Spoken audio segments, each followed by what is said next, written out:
All right, y'all. Professor X here. As you know, several months ago, Jim Cornette made a comment on NWA Powrrrr. Also, like Jerry Lawler, his good buddy, his comment was during a match where he said, that man is so bad, he could strap a bucket of chicken on his back and motor scooter through Ethiopia. And of course, Ethiopia is in Africa. And what people inhabit Africa are my people, the chosen people.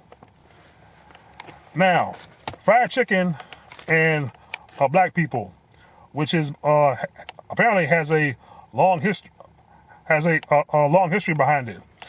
I've done some research, and a professor at University of Missouri by the name of Claire Schmidt, who studies race and folklore. Schmidt said chickens had long been a part of Southern diets, but they had particular utility for slaves. They were cheap and easy to feed and a good source of meat. But then Schmidt says also came the birth of a nation. D.W. Griffith's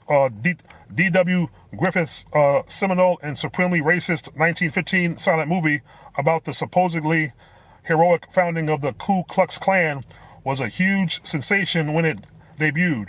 One scene in the 3-hour features a group of actors portraying shiftless black elected officials acting rowdy and crudely in a legislative hall. The message to the audience: these are the dangers of letting blacks vote. Not surprised. Some of the legislators are shown drinking, others had their feet kicked up on their desk, and one of them was very ostentatiously eating fried chicken. That image really solidified the way white people thought of black people and fried chicken. Schmidt also says that, like watermelon, that other food that's been a mainstay in racist depictions of depictions of blacks, chicken was also a good vehicle for racism because of the way people eat it. According to government stats, blacks are underrepresented among watermelon consumers. It's a food you eat with your hands, and therefore it's dirty. Table manners are a way of determining who is worthy of respect or not. But why does this idea still hold traction, since fried chicken is clearly a staple of the American diet? Surely KFC, Popeyes, and Church's ain't national chains, and chicken and waffles aren't a brunch staple. Because of the supposed culinary obsessions of black folks, it's still a way to express racial contempt without getting into serious trouble. Apparently, that doesn't hold too true today, because I'm thinking there are some white people out there that are catching on. But of course, other crackers I used to know still don't get it, but I'll get to that later.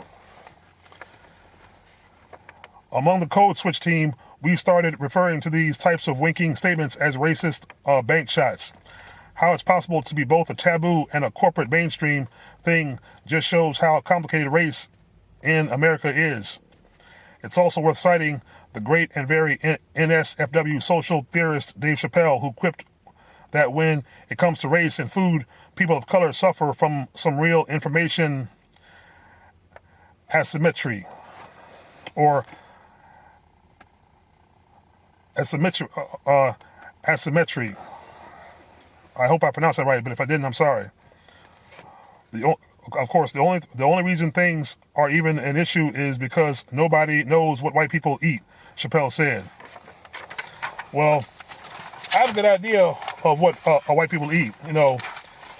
They eat fried chicken, but I think the upper class or rich ones eat more healthy, because to eat healthy, as you know, is expensive.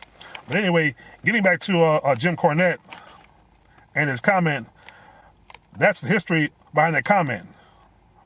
And I'm pretty sure that same comment when it comes to fried chicken and black people has been said and expressed in many different phrases, racist phrases over the years. So Jim Cornette and Jerry Lawler are like two peas in a pod. And Jim Cornette said it was a starvation joke. I don't think so. If Jim Cornette knows anything about history, I'm pretty sure he knows white history, because there's history and his story. See, so Jim Cornette probably knows his story. He doesn't know the real history. And I'm assuming he can read. But, of course, he does come from Louisville, Kentucky, just like Jerry the King Cracker comes from Memphis, Tennessee. So, judging by Jim Cornette's upbringing and Jerry Lawler's upbringing, both were raised with Ku Klux Klan, white supremacist, racist mentality. So, there you have it. So, Jim Cornette, no, it's not a starvation joke. It's bullshit. Just like you are full of shit. You know what you said, and you know the meaning behind what you said, because if you didn't, you wouldn't have said it.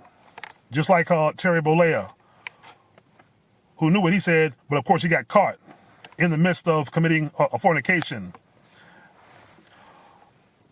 Oh, and to the other crackers, I used to know. I still see, and here I'm getting a few mentions. The latest is from Mr. Shield of Fatty Castle. You know somebody? Let me tell you this. I'm not a racist. I'm anti-racist. I'm anti-oppressed. And I'm not anti-white. And also to somebody else, the scallion death drop. Yeah, because you got a face like a scallion. You claimed you used somebody. Well, I'm glad to hear some honesty out of one of your chains. I'm glad you admit that you're a user.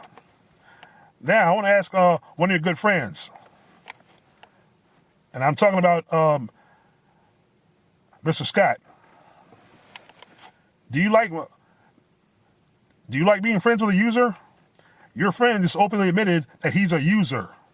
He might be using you, just like a couple other people I could mention, like one particular shithead and who's a member of the cast, Hold My Nuts, because he has none.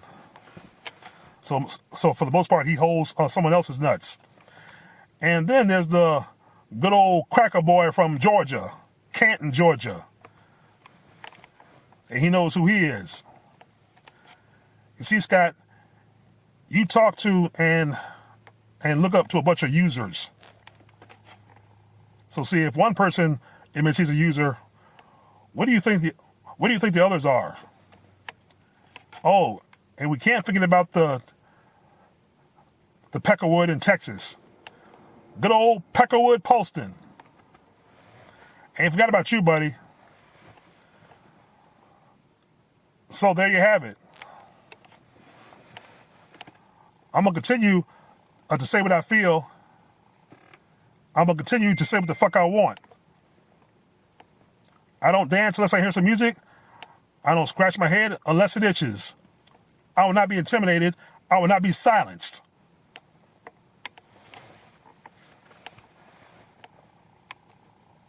So y'all let me know what y'all think. Like, share, subscribe. I want to say peace and one love to the asylum. Peace and one love to the Fortune 4 shooters. I'm out.